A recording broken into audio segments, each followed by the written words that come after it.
മകളായും ഭാര്യയായും മരുമകളായും അമ്മയായും ഒക്കെ നമ്മളിങ്ങനെ ശോഭിച്ചുകൊണ്ടിരിക്കുന്ന ദിവസങ്ങളാണല്ലേ. എന്നെപ്പോലെ ഇതേപോലെ വീട്ടുജോലികളൊക്കെ ചെയ്ത് വീട്ടിലെ മക്കളുടെ കാര്യങ്ങളൊക്കെ നോക്കി ഒരു വെറും സാധാരണ വീട്ടമ്മയായിട്ടിരിക്കുന്നവർ പലരും ഉണ്ടാവാം. പക്ഷേ ജോലിക്ക് പോകുന്ന ആൾക്കാരോട് എനിക്ക് ഭയങ്കര റെസ്പെക്റ്റാണ് കേട്ടോ. വീട്ടിലിരുന്ന് ജോലി ചെയ്യുക എന്നുള്ളത്, വീട്ടിലെ ജോലികൾ ചെയ്യുക എന്നുള്ളത് കുറവായിട്ട് കാണുന്നത് കൊണ്ടല്ല, വീട്ടിലെ ജോലി പ്ലസ് പുറത്ത് പോയി ജോലി ചെയ്യുക എന്നുള്ളത് കൊണ്ട് അത് അവരെടുക്കുന്ന ആ ഒരു റിസ്ക് ഭയങ്കരമാണ്. അതിനിടയിൽ മക്കളെ നോക്കണം, ഭർത്താവിൻ്റെ കാര്യങ്ങൾ നോക്കണം, വീട്ടിൽ പ്രായമായവരുണ്ടെങ്കിൽ അതൊക്കെ നോക്കണം. സമ്മതിക്കാൻ കേട്ടോ, ശരിക്കും പറഞ്ഞാൽ ജോലിയുള്ളത് ഭയങ്കര ഒരു അഭിമാനമാണ്. അപ്പോൾ ഇതാ ഞാൻ എൻ്റെ ജോലികളിലേക്ക് കിടക്കട്ടെ. എൻ്റെ ജോലി ഇപ്പോൾ ഇതാണല്ലോ. എൻ്റെ ജോലി ചെയ്യാൻ പലപ്പോഴും ഇപ്പോൾ എനിക്കൊരു സമയം തികയുന്നില്ല എന്നാണ് എൻ്റെ ഒരു നിഗമനം. അതൊക്കെ കുറച്ച് നാൾ കഴിയുമ്പോൾ ശരിയാവും.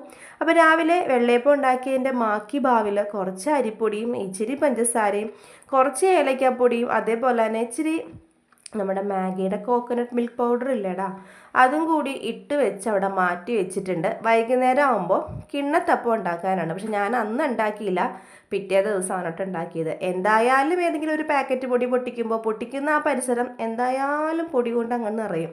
അതിനെന്തെങ്കിലും ഒരു സൊല്യൂഷൻ ഉണ്ടോ? ന്യൂസ് പേപ്പർ വിരിച്ച് ചെയ്യാന്നുള്ളതൊന്നും പറയണ്ട, അത്രയും പേപ്പർ അങ്ങനെ തന്നെ കൊണ്ട് കളയുകയും വേണ്ടേ.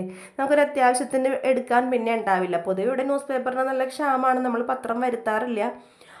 ചിലപ്പോൾ അമ്മച്ചി കൊണ്ടുവന്ന് തരുന്നതോ അപ്പുറത്തെ ഇപ്പുറത്തെ വീട്ടിൽ നിന്നൊക്കെ മേടിക്കുന്നതോ ആയിരിക്കാം. അപ്പം അങ്ങനെതാ ഞായറാഴ്ച ചെയ്തുകൊണ്ടും ഇവിടെ ചിക്കനോ ബീഫോ ഒന്നും മേടിക്കാതിരുന്നത് കൊണ്ടും ചേട്ടൻ പറഞ്ഞാൽ നമുക്കൊരു ഇച്ചിരി മട്ടൻ മേടിച്ചാലോ എന്ന് കരുതി ആദ്യമായിട്ടതാ ഓൺലൈനിൽ കുറച്ച് മട്ടൻ മേടിച്ചു കേട്ടോ. പാത്രം കഴുകി പകുതി ആയപ്പോഴേക്കും കുഞ്ഞ് കരയാൻ തുടങ്ങിയപ്പോൾ ചേട്ടൻ എൻ്റെ കയ്യിൽ തന്നു. കാരണം ചില സമയത്ത് അവൾ കരയുമ്പോൾ ഞാൻ മാനേജ് ചെയ്താൽ മാത്രമേ അവൾ നിൽക്കുള്ളൂ, അല്ലാണ്ട് നിൽക്കില്ല. വിശന്നിട്ടൊന്നും ആയിരിക്കില്ല, ചില സമയത്ത് കുഞ്ഞുങ്ങൾക്ക് അമ്മയെ കാണണം എന്നുള്ളൊരു വല്ലാത്തൊരു ടെൻഡൻസി ഉണ്ടാവുമല്ലോ. അങ്ങനെ കുറച്ച് നേരം അവളെ കളിപ്പിച്ച് പിന്നെ അന്നക്കുട്ടിയുടെ കയ്യിൽ ഏൽപ്പിച്ച് ഞാൻ അടുക്കളയിലേക്ക് വന്നു. ഈ കുട്ടിച്ചാക്ക കഴിക്കുക എന്നുള്ളത് ഇച്ചിരി ശ്രമകരമായ കാര്യമാണ്. അതിലേതോ ഒരു ടെക്നിക്ക് ഉണ്ട്, ഏതോ ഒരു നൂല് പിടിച്ച് പയ്യെ ഒന്ന് വലിച്ചിട്ടുണ്ടെങ്കിൽ ഇതാ പോരും. അപ്പം ഞാൻ അങ്ങനെ വലിച്ചപ്പോഴത്തേനും പോന്നു. എനിക്ക് ഭ്രാന്താണോ? ചില സ്ഥലത്ത് അങ്ങനെയൊക്കെ ഉണ്ട് കേട്ടോ. നമ്മൾ കുറേ നേരം ശ്രമിച്ചിട്ട് നടക്കാണ്ടായിട്ട് നടക്കുമ്പോഴത്തേനും നമ്മൾ പെട്ടെന്നൊരു നമുക്കൊരു സന്തോഷം ഉണ്ടാവില്ലേ. അതാണിപ്പോൾ കണ്ടത്. കുറേ നേരം ഞാനത് ശ്രമിക്കണു. വെറുതെ ഞങ്ങൾക്ക് അത്രയും കൊണ്ട് കണ്ടം മുറിച്ചെടുത്താലും മതി. പക്ഷേ എന്നാലും അങ്ങനെയല്ലല്ലോ. അപ്പോൾ അത് അരി കഴിഞ്ഞിട്ടുണ്ടായിരുന്നു, അതിൻ്റെ അടിയിൽ കുറച്ചുണ്ട്. അപ്പോൾ ഞാനത് കമത്തി കുറച്ച് കഴിഞ്ഞിട്ട് ഇടാം. ഇപ്പോൾ ഈ പണികളൊക്കെ അങ്ങോട്ട് തീരട്ടെ. ഇപ്പോൾ എല്ലാ പണിയും അങ്ങോട്ട് മുഴുമിച്ച് തീർക്കാൻ പറ്റുന്നില്ല, കാരണം കുഞ്ഞുള്ളതുകൊണ്ട് അതവിടെ നിൽക്കട്ടെ, കുറച്ച് കഴിയുമ്പോൾ ഒന്ന് ചെയ്യാം. ഇപ്പോൾ ഇമ്പോർട്ടൻ്റ് ആയിട്ടുള്ള കാര്യങ്ങൾ ആദ്യം ചെയ്യാമെന്നുള്ള രീതിയിലാണ് നമ്മളിപ്പോൾ ജോലികളൊക്കെ ചെയ്ത് തീർക്കുന്നത്. എല്ലാവരും അങ്ങനെയാണ് കേട്ടോ. ഞാൻ പലപ്പോഴും ആലോചിക്കാറുണ്ട്, ഈ 3 മാസം കഴിഞ്ഞ് ലീവൊക്കെ തീർന്നിട്ട് ജോലിക്ക് പോകുന്ന പാരൻസിനെ കുറിച്ച്, പാരൻസിനെ കുറിച്ചല്ല, കൂടുതൽ അമ്മമാരെ കുറിച്ച്. ഈ മക്കളെ വിട്ടു നിൽക്കുക എന്നുള്ളത് തന്നെ ഭയങ്കര ബുദ്ധിമുട്ടുള്ള കാര്യമാണ്. അതിൻ്റെ ഇടയ്ക്ക് വീട്ടിലെ ജോലി സഹായിക്കാൻ ആരുമില്ലാത്തവരുടെ അവസ്ഥ ആലോചിച്ച് നോക്കൂ. ഇപ്പം എനിക്കൊക്കെ ഒരു ജോലിയുണ്ട്, പുറത്ത് പോയി ജോലി ചെയ്യണം എന്നുള്ളൊരു സിറ്റുവേഷൻ ആണെങ്കിൽ ഞാൻ എന്ത് ചെയ്യും? മക്കളൊക്കെ ഡേ കെയറിൽ കൊണ്ടാക്കുകയോ അങ്ങനെയുള്ള എന്തെങ്കിലുമൊക്കെയല്ലേ നമുക്കൊരു സൊല്യൂഷനുള്ളൂ. അപ്പോൾ അങ്ങനെ നമിക്കണം കേട്ടോ. പുറത്ത് പോയി ജോലി ചെയ്യുകയും വീട്ടിലെ ജോലികളും ചെയ്യുകയും മക്കളുടെ കാര്യങ്ങളെല്ലാം കൂടി ചെയ്യുന്ന അമ്മമാരെയൊക്കെ അതൊക്കെ വലിയ വലിയ കാര്യങ്ങൾ. എനിക്ക് ചിന്തിക്കാൻ പറ്റത്തുള്ളത് എങ്ങനെ മാനേജ് ചെയ്യുന്നതാണ് ഞാനിപ്പോൾ ആലോചിക്കുന്നത്. അത് ചെയ്യുന്നവർക്കത് ചിലപ്പോൾ നിസ്സാരമായിരിക്കും, പക്ഷെ നമുക്ക് പുറത്തുനിന്ന് കാണുമ്പോൾ അച്ചടാ. അപ്പോൾ അങ്ങനെ ആദ്യമായിട്ട് മട്ടൻ കറി വെക്കുകയാണ്. ഇതിപ്പോൾ ഞാൻ വേറൊരു ചാനലിൽ കണ്ട റെസിപ്പി ട്രൈ ചെയ്യാണ് കേട്ടോ. അപ്പോൾ മഞ്ഞൾപ്പൊടി, മുളക് പൊടി, പിന്നെ കുറച്ച് നമ്മുടെ മല്ലിപ്പൊടിയും കൂടി ചേർത്തിട്ട്, മല്ലിപ്പൊടിയാണോ ഗരം മസാലയാണോ ഞാൻ ചേർത്ത്? മല്ലിപ്പൊടി തന്നെയാണ് കേട്ടോ, മറന്നു പോകുന്നടാ. അപ്പോൾ അത് അങ്ങനെ കുറച്ച് മല്ലിപ്പൊടിയും കൂടി ചേർത്തിട്ട് നമ്മളിതാ ഒന്ന് പയ്യെ ചൂടാക്കി എടുത്തിട്ടുണ്ട്. അതിൽ നിന്ന് കുറച്ച് ഞാൻ മാറ്റി വെച്ചിട്ടുണ്ട് കേട്ടോ. ഈ മസാല നമുക്ക് അവസാനം സവാളയൊക്കെ വാട്ടുന്ന സമയത്ത് വേണം. എന്നിട്ട് ഗ്യാസിൻ്റെ ഫ്ലെയിം അങ്ങോട്ട് ഓഫ് ചെയ്തിട്ട് ആ പൊടിയിലേക്ക് കഴുകി വൃത്തിയാക്കിയ മട്ടൺ ഇട്ട് കൊടുക്കുക. അത് 450 ഗ്രാമേ ഉള്ളൂ. കാരണം നമ്മൾ ആദ്യമായിട്ട് വെക്കുന്നുണ്ട്, പിന്നെ മട്ടൻ്റെ ചൂരുണ്ടാവും. അപ്പോൾ അത് നന്നായിട്ട് ആസ്വദിച്ച് കഴിക്കാൻ പറ്റണമെന്നില്ല. കുറച്ച് മേടിച്ച് അതിന്ന് ട്രൈ ചെയ്യാമെന്ന് പറഞ്ഞപ്പോഴത്തേനും എന്നാൽ ശരി. ഇത് അതുപോലെ തന്നെ വിലയുണ്ട് കേട്ടോ. നമ്മളിപ്പോൾ ഒരു 2 കിലോ ചിക്കനൊക്കെ മേടിക്കുന്ന അതേ റേറ്റ് തന്നെയുണ്ട് ഇപ്പോൾ ഈ 1/2 കിലോ മട്ടൻ മേടിച്ചേക്കുന്നതിൽ. അപ്പോൾ അതിലേക്ക് പച്ചമുളക്, ഇഞ്ചി ചതച്ചത്, അതേപോലെ വെളുത്തുള്ളി ചതച്ചത് ഇട്ടിട്ട് ആ മസാലയും അതേപോലെ കുറച്ച് വേപ്പിലയും കൂടിയിട്ട് നന്നായിട്ടൊന്ന് മിക്സ് ചെയ്തിട്ട് ഒരു 1/4 ഗ്ലാസ് വെള്ളം ഒഴിച്ചിട്ട് നമുക്കിത് കുക്കറിൽ വേവിക്കാം. ആ വീഡിയോയിൽ കണ്ടതിൽ പറഞ്ഞത് 3 വിസിൽ മതി എന്നാണ്. ഞാൻ ഹൈ ഫ്ലെയിമിലിട്ടൊരു 5 വിസൽ അങ്ങ് കേൾപ്പിച്ചിട്ടുണ്ട് കേട്ടോ. അപ്പോൾ അങ്ങനെ മട്ടൻ വെന്ത് വരട്ടെ. അപ്പോൾ ആ നേരം കൊണ്ട് നമുക്ക് അങ്ങനെ അരി കഴുകി ഇട്ടിട്ടുണ്ടായിരുന്നല്ലോ, അതങ്ങ് തിളച്ച് ആയി വന്നിട്ടുണ്ട് കേട്ടോ. ഇപ്പം ഞാൻ പറഞ്ഞില്ലേ ജോലിക്ക് പോകുന്നത് അഭിമാനമാണ്, ജോലി ഉള്ളത് അഭിമാനമാണെന്ന്. അത് വീട്ടിലിരിക്കുന്ന സാധാരണ എന്നെ പോലുള്ള ആൾക്കാർ കുറച്ച് പറഞ്ഞതല്ല, കുറിച്ചും പറഞ്ഞതല്ല. അപ്പം അത് ഭയങ്കര ഒരു വലിയ കാര്യമാണ്. അപ്പം ഞാൻ ആലോചിക്കാറുണ്ട്, എൻ്റെ അമ്മ വീട്ടുജോലിക്ക് പോയിട്ടാണ് ആ ജോലിയാണ് അമ്മ ചെയ്തിരുന്നത്. അമ്മ ആ മറ്റുള്ള വീട്ടിലെ ജോലിക്കും പോവും, വീട്ടിലെ കാര്യങ്ങൾ നോക്കും. അതൊക്കെ വലിയ വലിയ സംഭവമാണ് കേട്ടോ. സത്യം പറഞ്ഞതൊക്കെ എനിക്കിപ്പോഴാണത് മനസ്സിലായത്. പിന്നെ അമ്മയ്ക്ക് മാനേജ് ചെയ്യാൻ ഞാൻ മാത്രമേ ഉണ്ടായിരുന്നുള്ളൂ, എനിക്കിവിടെ മാനേജ് ചെയ്യാൻ 3 പേരുണ്ട് എന്നുള്ളതും കൂടി വലിയൊരു ഇതാണ്. അപ്പോൾ ഇതാ ഇങ്ങനെ ഞാൻ ഈ റെസിപ്പി ഇങ്ങനെ നോക്കാൻ ചേട്ടാ, നമുക്ക് അങ്ങനെ ചെയ്ത് നോക്കാൻ ചേട്ടാ, ക്ലൈമാക്സിലല്ല, കറി അവസാനമാകുമ്പോഴത്തേനും നമുക്ക് ഇച്ചിരി തേങ്ങാപ്പാൽ ഒഴിച്ച് നോക്കാം. അതൊന്നും ചെയ്യണ്ട, നമുക്ക് ആദ്യം ഇത് സെറ്റ് ആകുമോ എന്ന് നോക്കാം, ടേസ്റ്റ് ഉണ്ടാവുമോ എന്ന് നോക്കാം, എന്നിട്ട് നമുക്ക് ചെയ്യാം. ഇതിപ്പോൾ മട്ടൻ കറിക്ക് വേണ്ടിയിട്ടുള്ളതല്ല, മട്ടൻ കറി മാത്രമായിട്ട് നമുക്ക് ചോറിൻ്റെ കൂടെ കഴിക്കാൻ എന്തെങ്കിലും ഒരു സൈഡും കൂടി വേണമല്ലോ എന്ന് കരുതി കുറച്ച് ഉള്ളിയും അതേപോലെ തന്നെ നമ്മുടെ വെളുത്തുള്ളിയും കൂടി ചതച്ചത്ത് മൂപ്പിച്ചിട്ട് നമുക്ക് ബീൻസ്, ക്യാരറ്റ് മെഴുക്ക് പുരട്ടി വെക്കാം. ഇപ്പം ഞാൻ എന്താ എളുപ്പപ്പണിക്ക് വേണ്ടി ഇതേപോലെ അരിഞ്ഞ് അല്ലെങ്കിൽ ചോപ്പ് ചെയ്ത് നേരത്തെ തന്നെ പാത്രത്തിലാക്കി എടുത്ത് വെക്കും. കുറച്ചധികം അരിഞ്ഞ് വെക്കും. അപ്പം നമുക്ക് വലിയ ബുദ്ധിമുട്ടില്ല. ഇതിൽ നിന്ന് കുറച്ചെടുത്തിട്ട് അങ്ങ് അരിഞ്ഞ് സെറ്റാക്കി കറിയാക്കി എടുത്താൽ മാത്രം മതി. വലിയ പാടൊന്നുമില്ല കേട്ടോ.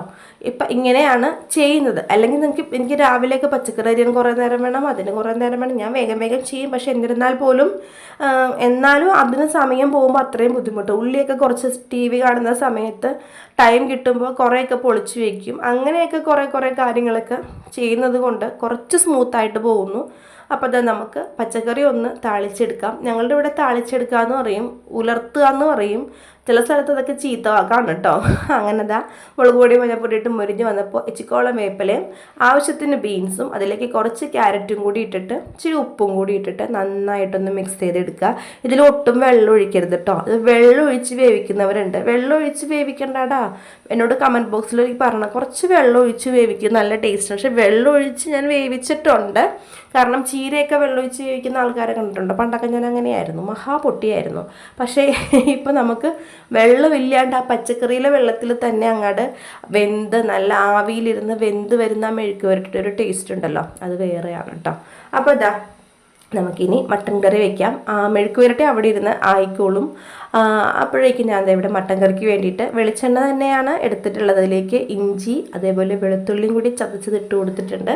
സവാളയും ഇടുന്നുണ്ട്, അതേപോലെ തന്നെ ചെറിയുള്ളി ഇടുന്നുണ്ട്. ചെറിയുള്ളി തീരെ പൊടിയായിട്ടല്ല കേട്ടോ അരിഞ്ഞേക്കുന്നത്.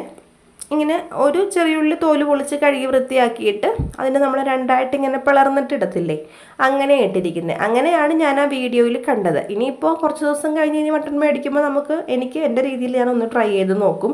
ഇതെനിക്ക് ഇഷ്ടപ്പെട്ടു. പക്ഷെ എന്നാലും ഇത് മട്ടൺ എന്ന് പറയുന്നത് എക്സ്ട്രീംലി ബീഫ്, ചിക്കൻ അതിൻ്റെ ഒരു ഫ്ലേവർ അല്ലല്ലോ. നമുക്ക് അതുമായിട്ട് ഒട്ട് തന്നെ സാമ്യപ്പെടുത്തി പറയാൻ പറ്റുന്നൊരു ടേസ്റ്റാണ്. ഞാൻ ശരിക്കും പറഞ്ഞിട്ടുണ്ടെങ്കിൽ അമ്മച്ചി ഇവിടെ മട്ടണൊക്കെ മേടിച്ച് വെക്കുമ്പോൾ ഞാനങ്ങനെ കഴിക്കില്ല. അമ്മച്ചി മട്ടൺ പെരട്ട് പോലെയൊക്കെ ഉണ്ടാക്കുക, നല്ല കുരുമുളക് പൊടിയൊക്കെ ഇട്ടിട്ട്. പക്ഷെ ഞാനത് കഴിക്കില്ലായിരുന്നു. എനിക്ക് മട്ടണും അതേപോലെ തന്നെ പോർക്കിറച്ചി ഞാൻ കഴിക്കില്ലായിരുന്നു. സത്യം പറഞ്ഞതൊക്കെ കഴിച്ചു തുടങ്ങിയത് കല്യാണം കഴിഞ്ഞതിന് ശേഷമാണ്. അപ്പോൾ അങ്ങനെ കുറച്ച് വേപ്പിലയും കൂടി ഇട്ടിട്ട് നന്നായിട്ട് വഴണ്ട് വന്നപ്പോഴത്തേനും നമ്മൾ നേരത്തെ ഒന്ന് മൂപ്പിച്ചിട്ട് കുറച്ച് പൊടി മാറ്റി വെച്ചിട്ടുണ്ടായിരുന്നില്ലേ, അതിട്ട് കൊടുത്തു. ഇച്ചിരി ഗരം മസാലയും അതേപോലെ തന്നെ കുറച്ച് കുരുമുളക് പൊടിയും കൂടി ഇട്ട് കൊടുത്തിട്ട് നന്നായിട്ട് വഴട്ടുകയാണ് കേട്ടോ. അപ്പോൾ ആ ഒരു ഗരം മസാലയൊക്കെ ഒരുപാട് ഇടരുത്. നമുക്ക് വേണമെങ്കിൽ ഗരം മസാല ഇതിൻ്റെ മട്ടൺ വേവിക്കുമ്പോൾ ഇട്ട് വേവിക്കാം. പക്ഷേ ഇപ്രാവശ്യം ഞാൻ പറഞ്ഞല്ലോ, ഞാൻ എൻ്റെ റെസിപ്പി എൻ്റേതായിട്ടുള്ള പണികളൊന്നും ഇതിൽ ട്രൈ ചെയ്തില്ല. ആ ഒരു വീഡിയോയിൽ എന്ത് കണ്ടോ അത് തന്നെയാണ് ഇതിൽ ഞാൻ ചെയ്തത്. പിന്നെ ഞാൻ അതിലേക്കൊരു 2 തക്കാളി, 2 അല്ല 1.5 തക്കാളി അരിഞ്ഞിട്ട് അതിലേക്ക് ഇട്ടിട്ടുണ്ട്. പിന്നെ ഏറ്റവും ലാസ്റ്റ് അതങ്ങനെ വഴണ്ട് വരുന്നവരെ വെയിറ്റ് ചെയ്യണം കേട്ടോ. പലപ്പോഴും ഈ തക്കാളി ഇട്ട ഉടനെ തന്നെ നമ്മൾ മട്ടൺ കോരി ഇടും. ഇതിപ്പോൾ മട്ടൺ കോരി ഇടുന്നതല്ല, അതിൻ്റെ ആ സ്റ്റോക്ക് ഉണ്ടല്ലോ, വെന്ത വെള്ളം ഉണ്ടല്ലോ, അതൊഴിച്ചിട്ട് നമുക്ക് ഈ മസാല നന്നായിട്ടൊന്ന് വരട്ടി എടുക്കാം. നന്നായിട്ട് അങ്ങ് ഉടച്ച് സവാളയും വെളുത്തുള്ളിയും ഇഞ്ചിയുടെയൊക്കെ ആ ഒരു ഫ്ലേവർ ശരിക്കും ആ മസാലയിലേക്ക് അങ്ങ് ഇറങ്ങണം. മസാല സവാള എന്തെന്ന് തിരിച്ചറിയാൻ പറ്റരുത്. അത്രയും നല്ല ഗ്രേവി ആയിട്ട് കുറുകി വരണം. അപ്പോൾ അത് നന്നായിട്ട് അങ്ങ് വന്നിട്ട് അതിൻ്റെ ഇടയ്ക്ക് കുറച്ച് മല്ലിച്ചെപ്പും കൂടി ഇട്ട് കൊടുത്തിട്ടുണ്ട് കേട്ടോ. മല്ലിച്ചെപ്പും വേപ്പിലേക്ക് ആവശ്യത്തിന് ഇട്ടുള്ളൂ. പിന്നെ അത് കഴിഞ്ഞതിന് ശേഷം നന്നായിട്ട് വരണ്ട്, ഞാൻ പറഞ്ഞല്ലോ, അതുപോലെ എണ്ണ തെളിഞ്ഞ് വരണം. അപ്പോഴാണ് നമുക്ക് ഈ മട്ടൺ വെന്ത് അതിലേക്ക് ഇട്ട് കൊടുക്കാൻ പറ്റുന്നത്. ഇതിലെന്തെങ്കിലും അപാകത ഉണ്ടെങ്കിൽ നിങ്ങൾക്ക് പറയാം. മട്ടൻ കറിയുടെ റെസിപ്പി എന്തെങ്കിലും നന്നായിട്ടിപ്പോൾ കുറുമയൊക്കെ വെക്കില്ലേ, അതൊക്കെ അറിയാമെങ്കിൽ എനിക്കൊന്ന് കമൻറ്റ് ബോക്സിലൊന്ന് പറഞ്ഞു തന്നോളൂ കേട്ടോ. അപ്പോൾ ഇതാ അന്നൊക്കെ പണ്ടൊക്കെ അമ്മ വെക്കണതൊക്കെ എങ്ങനെയാണെന്നോ നോക്കിയാൽ മതിയായിരുന്നു, പക്ഷേ നോക്കാൻ പറ്റിയില്ലേ, ഇപ്പോൾ പറഞ്ഞിട്ടും കാര്യമില്ലല്ലോ. അപ്പോൾ ഇതാ ഫൈനലി കുറച്ച് മല്ലിയിലയും കൂടി ഇട്ടിട്ട് മട്ടൺ കറി, എന്താ പറയുക, മട്ടൺ ഗ്രേവി എന്നൊക്കെ വേണമെങ്കിൽ പറയാം. കറിയല്ല ഗ്രേവിയല്ല, കാരണം കറി എന്ന് പറയുമ്പോൾ ഇത്തിരി ചാറ് വെള്ളം, വലിയ ചാറ കാര്യങ്ങളോ ഒന്നുമില്ല, ഒരു ഗ്രേവി പോലെ ആക്കി എടുത്തിട്ടുണ്ട്. അപ്പോൾ ഇതാ ബീൻസും അതേപോലെ ക്യാരറ്റും കൂടി മെഴുക്ക് പുരട്ടി വെച്ചതും അവിടെ സെറ്റായിട്ടുണ്ട്. പിന്നെ ചോറൊക്കെ ഞാൻ വാർത്തെടുത്തു കേട്ടോ, വേഗത്തിൽ ഇപ്പം ചെയ്യാണ്. പലപ്പോഴും പല കാര്യങ്ങളും വീഡിയോ എടുക്കാൻ മറന്നു പോകും കേട്ടോ, ധൃതിയുടെ ഇടക്ക്. അതേപോലെ തന്നെ എന്താണ് കുറച്ച് മുമ്പ് പറഞ്ഞതൊന്നും കൂടി മറന്നു പോകും. ചിലപ്പോൾ ഇത് ഡിപ്രഷൻ്റെയൊക്കെ ഒരു ഇതായിരിക്കാം. അപ്പോൾ ഇതാ പപ്പയും മക്കളും കൂടി ഫുഡ് കഴിക്കുകയാണ്. ഞാൻ അതിൻ്റെ ഇടക്ക് നമ്മൾ രാവിലെ ഉണ്ടാക്കിയ വെള്ളയപ്പം 1-2 വെറുതെ തിന്നു. അങ്ങനെ തിന്നുന്ന ആരെങ്കിലും ഉണ്ടോ? അപ്പോൾ കുഞ്ഞിപ്പെണ്ണ് എൻ്റെ കയ്യിൽ പിടിച്ചേക്കാണ് കേട്ടോ. ഞാൻ കഴിക്കാമെന്ന് ഓർത്തതായിരുന്നു, പക്ഷേ അപ്പോഴേക്കും അവൾ എഴുന്നേറ്റ്. അപ്പോൾ ഞാൻ എന്താ മടിയിൽ ഇങ്ങനെ കൊണ്ടുവന്ന് കിടത്തി. കണ്ണും പിരികോ എഴുതിക്കാറില്ലേന്ന് ചോദിച്ചു. ഞാൻ കണ്ണും പിരികൊക്കെ എഴുതിക്കാറുണ്ട്. ആൾക്ക് ഇഞ്ചക്ഷൻ എടുത്ത് വന്ന ദിവസങ്ങളിലൊന്നും കണ്ണും പിരികോ എഴുതിച്ചില്ല, കാരണം നമുക്കത് അപ്പോൾ സങ്കടം കാണുമ്പോൾ അതിനൊന്നും നമുക്ക് പറ്റില്ലല്ലോ. അപ്പോൾ അങ്ങനെ ഉച്ചക്കത്തെ ഫുഡെല്ലാം പിന്നെ ഞാനും കഴിച്ചു കേട്ടോ. അതെല്ലാം കഴിഞ്ഞ് വൈകുന്നേരം ആയപ്പോഴത്തേനും പപ്പയും മക്കളും കൂടി ഡ്രസ്സ് എടുക്കാൻ വേണ്ടി പോവാണ്. നമുക്ക് കുഞ്ഞു അവിടെ ചടങ്ങൊക്കെ വരികയാണല്ലോ, അപ്പോൾ കുഞ്ഞകത്ത് കിടന്ന് ഉറങ്ങാണ് കേട്ടോ. അപ്പോൾ അവരെല്ലാവരും ഡ്രസ്സൊക്കെ എടുത്ത് പോയിട്ട് വരട്ടെ. അപ്പോൾ മാമോദീസയുടെ വിവരങ്ങളെല്ലാം ഞാൻ അപ്ഡേറ്റ് ചെയ്യാം കേട്ടോ പുറകെ. അപ്പോൾ അതാ ഇന്നത്തെ വിശേഷങ്ങൾ ഇത്രേ ഉള്ളൂ. അപ്പോൾ ഇനി ഡ്രസ്സൊക്കെ എടുത്ത് വന്നിട്ട് അതൊക്കെ തയ്ക്കാനൊക്കെ ഇനി കൊണ്ടു കൊടുക്കണം. മാമോദീസയ്ക്ക് ആൾക്കാരൊക്കെ വിളിച്ചു തുടങ്ങണം. കുറേ തടസ്സങ്ങളൊക്കെ മുമ്പിലുണ്ട്. നമുക്ക് ഗ്യാസ് കിട്ടാൻ ബുദ്ധിമുട്ട്, അങ്ങനെ ജോലിയുടെ തിരക്ക്, കുറേ കാര്യങ്ങളുണ്ട്. എല്ലാം നടക്കും അല്ലേ. അപ്പോൾ അതാ ഇന്നത്തെ വിശേഷങ്ങൾ ഇത്രേ ഉള്ളൂ. ചാനൽ ആദ്യമായിട്ട് കാണുന്ന ആരെങ്കിലും ഉണ്ടെങ്കിൽ നമ്മുടെ ഈ കുഞ്ഞു വീഡിയോ ലൈക്ക് ചെയ്യാനും അതേപോലെ നമ്മുടെ ചാനൽ സബ്സ്ക്രൈബ് ചെയ്യാനും മറക്കരുത് കേട്ടോ. അതാ വരുന്നതിൻ്റെ ട്യൂഷൻ സാറാണ് കേട്ടോ, പണ്ട് തന്നെ ട്യൂഷൻ പഠിപ്പിച്ച സാറാണ്. അപ്പോൾ അതാ ഇന്നത്തെ വിശേഷങ്ങൾ ഇത്രേ ഉള്ളൂ. അപ്പോൾ സബ്സ്ക്രൈബ് ചെയ്യാനും ലൈക്ക് ചെയ്യാനും ഷെയർ ചെയ്യാനും മറക്കണ്ട. വീഡിയോ കണ്ട എല്ലാവർക്കും താങ്ക്